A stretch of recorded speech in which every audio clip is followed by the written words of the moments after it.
Bohužel, občas musíš poslouchat takovýhle sračky, protože já taky věřím ve svobodu slova. Chápu.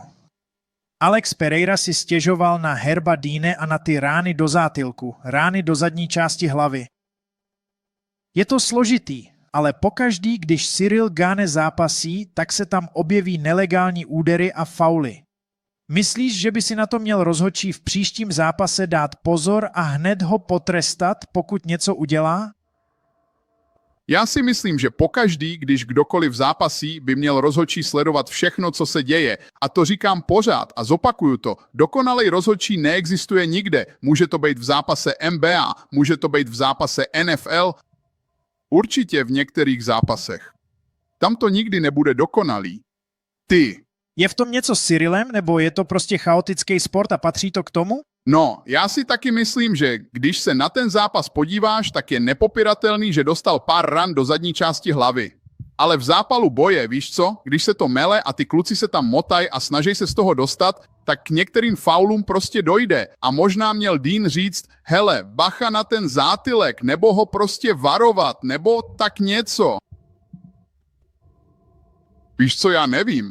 Už jenom 2. Mluvil se s nima? Můžu ti říct tohle. Alex Pereira si nestěžuje. A Alex Pereira si po zápasech na nic nestěžuje ani nehledá výmluvy. Takže musím věřit tomu, že tomu sám věřil. Že si opravdu myslel, že to tak bylo. Už si kontaktoval Toma Aspinalla ohledně toho, že by se domluvil ten zápas s Cyrylem? O těchto věcech mluvit nebudu. Ale řeknu ti jednu vtipnou věc. AG zrovna podepsal s CA a kvůli sponsoringu a všem těmhle věcem. Eddie Hearn nemá kurva. Není to to, co dělá? Aspinall podepíše s Eddiem Hearnem, což je šílený. AJ, který je s ním už věky a jsou pravděpodobně nejlepší kámoši, podepíše s CA, aby získal... Zrovna jsem viděl, jak Turki Al-Shik říká, že vás chce dát dohromady na usmiřovací schůzku. Hele, jeden z hlavních důvodů, proč jsem šel do boxu, byl ten, že jsem ho poznal a oblíbil si ho. A on už v boxu dokázal zrealizovat docela velké věci. Tohle je jeho zatím největší výzva. To ti garantuju. Dano, jenom jedna rychlá ode mě. Ohledně Oscara a té situace Herba Deana s Alexem Pereirou, vypadá to, že dneska večer kolem toho byla docela kontroverze. V zápase s Andre Filim, když Andre odešel z oktagonu, šel za Herbem a Herb mu ukazoval opakovaný záběr. Viděl jsi to vůbec? Aha, to jsem neviděl. Budu se na to muset podívat. Viděl jsi Herba? Herb Dean taky docela rychle reagoval na stížnosti Alexe Pereiry ohledně toho úderu do zátylku. Tedy, viděl jsi to video, co Herb postnul? Viděl. Co na to říkáš? Nevím, vlastně na to nemám žádný názor. Tohle je něco, co budu muset vyřešit s komisí a víš co?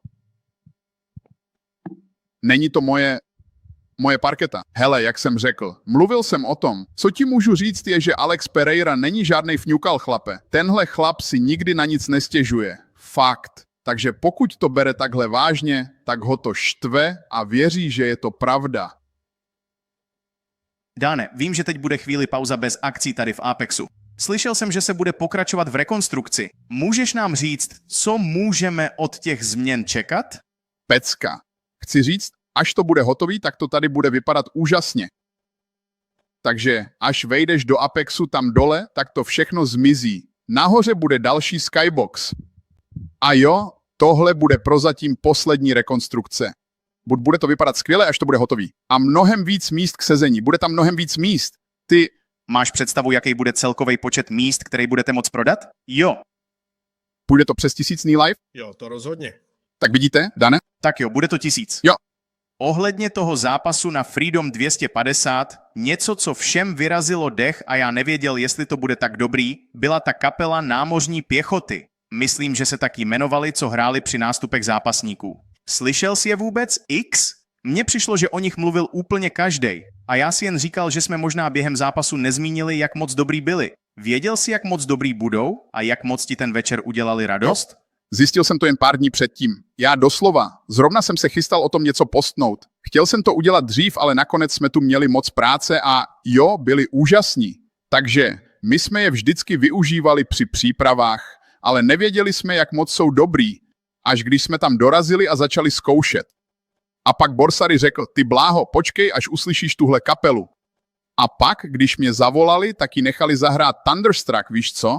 A bylo to neuvěřitelný. A nejvíc ujetý bylo, že říkal, protože my jsme plánovali použít DJ, víš co, na ty nástupy a tak, ale když jsme začali poslouchat tu kapelu, tak jsme si říkali, a to mi nemůžeš vykládat, víš co? Byly chvíle, kdy jsme tam seděli a jakože začali hrát Red Hot Chili Peppers. A pak mi došlo, to nebyli Red Hot Chili Peppers, to byla ta kapela. Já na to, hele, oni jsou neuvěřitelní. A je to jedna z mnoha věcí, které udělali tuhle akci tak skvělou a jedinečnou. Takže to, o co se teď snažíme, je dát dohromady všechnu tu hudbu, protože oni pořád hrajou z not. Takže měli noty velký jako telefonní seznam. Jo. Bereme všechny tyhle písničky, necháme je zahrát, zkusíme sestavit soundtrack pro UFC Freedom 250 a dát tam taky verzi americké hymny od Zacha.